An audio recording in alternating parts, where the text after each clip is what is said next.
Hi, this is Ann with SVG Cut File, and today I'm going to tell you how to download your Etsy files onto a phone. So this is actually something you cannot do in the Etsy app. So I'll show you how. Let's get started. Okay, so first thing we're going to do is open either Safari or Chrome on your iPhone. And then we'll go to Etsy.com. Next, you'll want to come up here to the upper right and sign in. Enter your email address, of course, and then your password.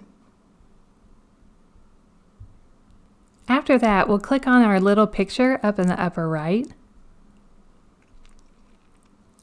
and then go to Purchases and Reviews. And here you can see all the purchases that you've made with this account. Click on the picture of the order you want to download. And then scroll down a little and you'll see Download Files.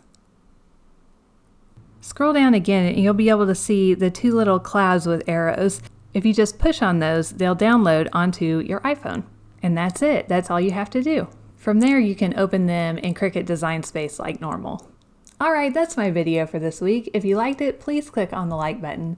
And I wanted to tell you about our Facebook group, which is for crafters. It's called Cricut and Cameo Crafters Help and Support. So if you'd like to join that, the link is in the description. I'll see you next week with another video. Thank you!